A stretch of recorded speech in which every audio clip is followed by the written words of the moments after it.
A Cris está chegando por ali para conversar conosco. O assunto é, o ataque iraniano a um hospital em Israel.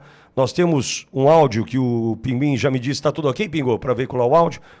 Assim que a Cris estiver pronta para conversar conosco, a gente... Cris já está pronta? Que bom. Cris, seja bem-vinda. Tudo bem? Bom dia, Pitoli. Bom dia, nossa audiência. Estamos aqui no feriado, infelizmente trazendo algumas notícias tristes, mas o noticiário não para e a gente precisa informar nossos ouvintes, nossos espectadores, né? Sem dúvida. Cris, eu estou aqui com as fotos que você viu, o vídeo, estou com o áudio do Júlio. Na ordem que você solicitar, a gente pode veicular para comentarmos o que aconteceu, né, durante noite e madrugada, já amanhã, tarde, em Israel, né, desse ataque deliberado. Escolheu o Irã atacar um alvo, um hospital, Cris. Isso, eu estava vendo as últimas notícias aqui de Israel. A Márcia, aquela jornalista brasileira que tem uma revista eletrônica lá em Israel, publicou uma reportagem faz algumas horas dizendo que foram de 20 a 30 mísseis iranianos direcionados para Israel e com alvos específicos. Claro que eles têm um sistema de defesa poderoso, as forças de defesa de Israel. Veja bem como é que é, né? Eles não chamam de exército, são forças de defesa de Israel. É um país tão atacado, historicamente tão atacado, que todos os jovens são obrigados a servir ao exército, rapazes e moças, por 2 anos. É um treinamento bem puxado, e nesse momento, obviamente, estão todos os jovens do país, dessa idade e de idades maiores, também mais avançadas, servindo ao exército, às forças de defesa de Israel, para tentar não só dar conta de buscar os reféns que estão há quase 2 anos em cativeiro em Gaza, mas também se defender desses ataques que vêm de outros países. No momento, o Irã está atacando ferozmente Israel, mirou em pontos-chave de moradia e de trabalho de civis, justamente para tentar mostrar força. As forças de defesa de Israel conseguiram interceptar a maior parte desses 20 a 30 mísseis aí, mas, segundo a Márcia informa aqui na revista dela, pelo menos 4 chegaram ao solo, 3 deles impactando áreas residenciais. Ainda não se sabe se há mortos, feridos, com certeza há. E o mais triste, ao sul de Israel, atingiu um hospital que é o maior centro médico de todo o país, inclusive que atende a árabes, porque aqui no Brasil a gente não tem tanta informação, não costuma associar Israel a um país que recebe populações de outros países. Sim, tem palestinos, tem árabes morando e trabalhando dentro de Israel. Ali em Jerusalém, nós estivemos lá, né, Pitoli? Tem bairros inteiros de árabes, tem parlamentares árabes eleitos no parlamento de Israel, eles têm representatividade no governo também. Então é uma população que já fugiu de outros países da região ali, em função de tirania, mesmo de terrorismo, praticado pelos governos desses países vizinhos, e agora esses tiranos jogando bomba. Então a gente tem aí, se quiserem exibir, a foto do momento em que um dos mísseis, né, uma das bombas, atinge esse hospital que se chama Centro Médico Soroka, numa cidade ao sul de Jerusalém, em Tel Aviv, ao sul de Israel, e também vídeos mostrando o desespero das pessoas. Aí a gente vai mostrar o áudio desse meu seguidor, né, que acabou virando um amigo, conhecemos também lá em Tel Aviv, em Jerusalém, em Tel Aviv, acho que durante a nossa passagem pela cidade. Foi em Jerusalém, Cris, que a gente contou. Foi em Jerusalém? Foi. Então, em Jerusalém, ele mora nos arredores de Jerusalém, e essa cidade, mais ao sul, então, de Israel, né? E essa cidade é a cidade onde fica o hospital, é a cidade onde ele mora. Então, ele mandou um áudio hoje com informações sobre esse ataque. Vamos acompanhar. Fala, Júlio. Vamos lá. Bom dia, Cris. Aqui são 7h56 da manhã. Por volta das 7h04, recebemos um alerta de míssil. Corremos para os abrigos. E aqui na nossa cidade de Beersheba, que fica ao sul de Israel, né? Beersheba é a capital do Negev. Agora eu já estou em casa. Infelizmente, nossa cidade foi atingida depois de muitos bombardeios de mísseis. O Iron Dome não conseguiu segurar um míssil que, pasme, caiu no Mi-1 do Soroka. O que é o Mi-1 do Soroka? Soroka é o nosso hospital universitário, é o único hospital que temos em Beersheba para atender todas as necessidades de toda a população do Negev. Estamos construindo um outro hospital novo agora, mas vai demorar uns 2 ou 3 anos para fazer. e graças a Deus já está bem adiantado, mas é o único hospital. E o Mi-1 é a emergência. Eu já estive nessa emergência por causa de uma cirurgia que eu fiz, e aquilo é lotado, abarroado de gente, porque é o único local de emergência em casos médicos, certo? E é abarrotado, e caiu bem nesse lugar. Meu Deus, eu espero que as pessoas que estejam lá, que estavam lá, não tenham morrido, que as coisas, pelo menos, enfim, que a coisa tenha sido leve, mas você vê a fumaça num hospital. Isso é de uma maldade, isso é de uma,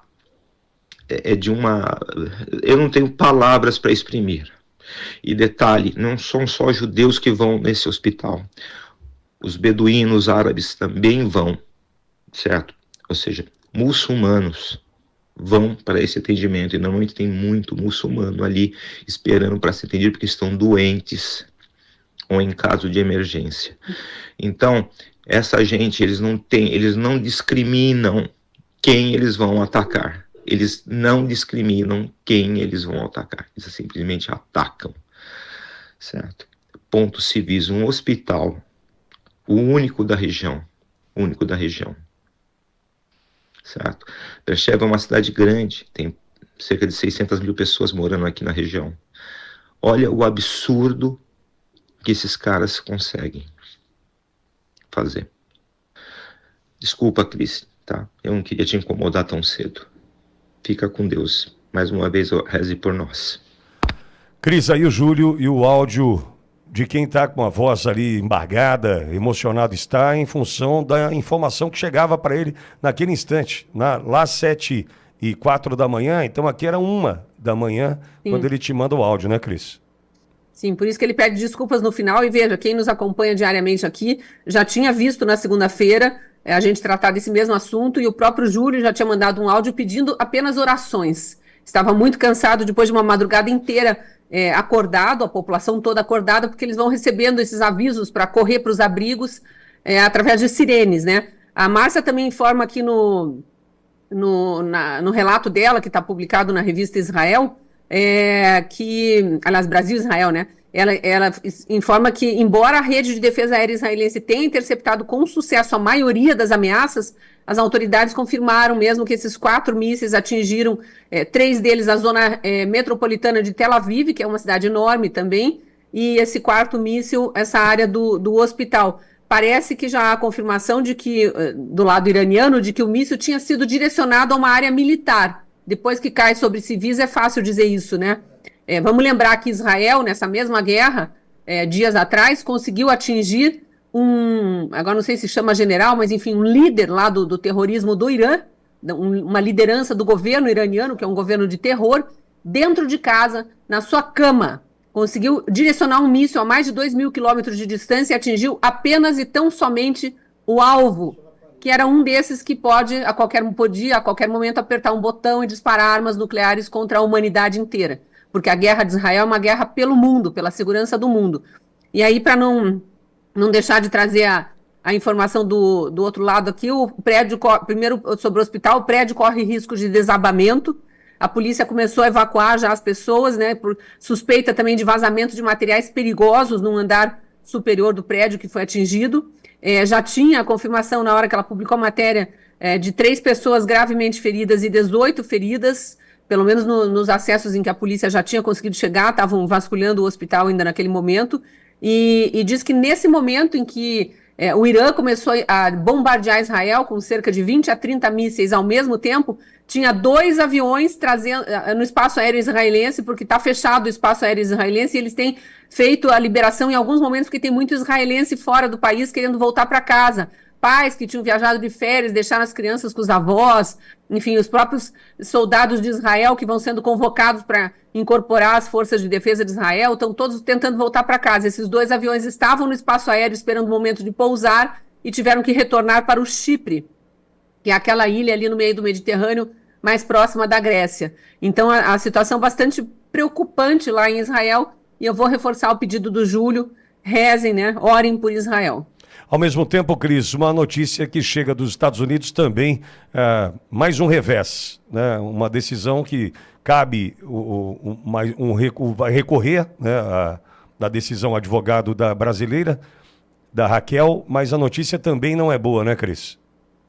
Aqui a gente está falando de brasileiras que foram perseguidas pela Stasi brasileira, né, por esse regime de vingança que está em vigor no Brasil, porque tinham estado na manifestação do 8 de janeiro, sem nenhuma prova de que elas entraram em prédios públicos, muito menos de que depredaram qualquer coisa, mas essas 3 brasileiras, por acaso, por medo, né, de serem condenadas quando foram vendo os outros condenados, fugiram para os Estados Unidos e entraram ilegalmente no país. E aí o problema lá é que elas estão presas já faz meses, acho que talvez até quase ano, mas elas estão presas por imigração ilegal. E o governo Trump está com essa medida de deportar todos os imigrantes sem documentação. Então elas não conseguiram levar adiante o pedido de asilo que elas queriam fazer, assim como fizeram tantos brasileiros, né, inclusive jornalistas que não estavam se sentindo seguros mais aqui no Brasil e se autoexilaram fora. Elas entraram por uma fronteira ali que é mais perigosa, acabaram sendo pegas pela polícia de fronteira, estavam presas e agora estão sendo julgadas lá por imigração ilegal e agora prestes a ser deportadas. A informação que eu tenho é que uma delas, são 3 brasileiras, uma delas já teria sido deportada aqui de volta para o Brasil. Não tem informações se já foi presa na chegada, porque a gente sabe que a perseguição é enorme, né? É o que deve acontecer, né, Cris?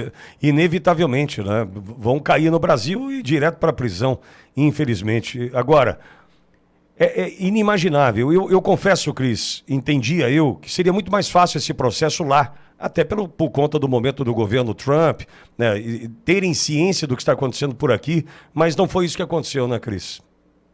Olha, eu lembro que meses atrás, quando aconteceram essas prisões, eu conversei com o Constantino, Paulo Figueiredo, com os nossos amigos jornalistas nos Estados Unidos, e eles falaram que a situação delas jurídica era bem mais complicada por conta delas terem sido pegas pela polícia de fronteira, né? Óbvio que há a possibilidade, se a gente tivesse com um governo empático, para dizer o mínimo, mas um governo que respeitasse direitos humanos, imediatamente a nossa diplomacia, o embaixador do Brasil nos Estados Unidos, teria entrado em contato com o governo americano para explicar que era uma situação diferente, mas claro que não, né? O projeto de vingança é do governo Lula, né? O STF é apenas uma ferramenta, um instrumento, foi aparelhado justamente por Lula e por Dilma ao longo de anos e por Temer, que era o sucessor de Dilma, sempre gosto de lembrar, eleito pelos petistas, ele que indicou Alexandre de Moraes para o STF. Não à toa, a extrema-esquerda brasileira toda está aplaudindo a tirania brasileira, né? Mas voltando aqui às informações das presas e perseguidas do 8 de janeiro lá nos Estados Unidos, quem teve o julgamento agora e que teve o pedido de asilo negado foi a Raquel de Souza Lopes, tem 52 anos, moradora de Joinville, em Santa Catarina, né? Ela estava presa no Texas quando... Aliás, essa aí procurou a imigração americana para formalizar o pedido de entrada no país. Só que como ela tinha entrado ilegalmente, ela caiu nas garras da polícia de imigração. E o julgamento dela foi ontem de manhã, no horário de Brasília, às 11 da manhã.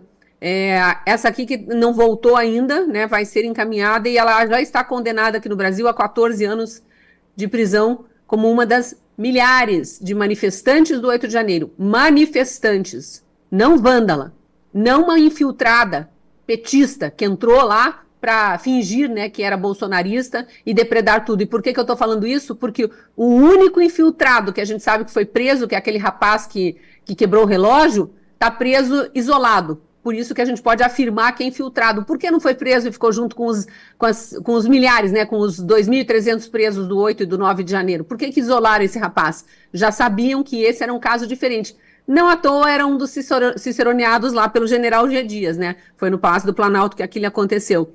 Só para trazer mais informações humanitárias aqui, a Raquel tem filhos, né? É mais uma das mães do 8 de janeiro, tem 10 mulheres com filhos menores de 12 anos, tem várias outras que têm filhos, mas já adolescentes ou adultos, mas a lei brasileira não permite que mães com filhos pequenos que não tenham cometido crime hediondo fiquem presas, possibilita o benefício da prisão domiciliar, mas todas têm tido os pedidos negados, tanto pelo PGR Paulo Gonet, quanto pelo ministro Alexandre de Moraes, que agem com uma perversidade, né, Haja visto o caso do Clezão, que a gente sabe bem que teve os pedidos negados para se tratar de saúde. Cris, obrigado mais uma vez por estar conosco. Aproveite o teu feriado aí, Cris. Obrigada, e também deixar um abraço aqui para a família da Rosana, né, da Rosana Maciel Gomes, que está condenada a 14 anos de prisão, moradora de Goiânia, também está lá na mesma situação nos Estados Unidos, aguardando julgamento pelo pedido de asilo, e a própria Raquel, que veio para cá. Eu falei da Rosana e tem a Tatiana também, são 3 mulheres que estão presas lá, pela informação que eu tenho, todas elas com filhos pequenos, viu, Pitoli? Absurdo. Cris, obrigado mais uma vez. Obrigada, bom dia, bom fim de programa aí para vocês. Obrigado. Cristina Grêmio conosco.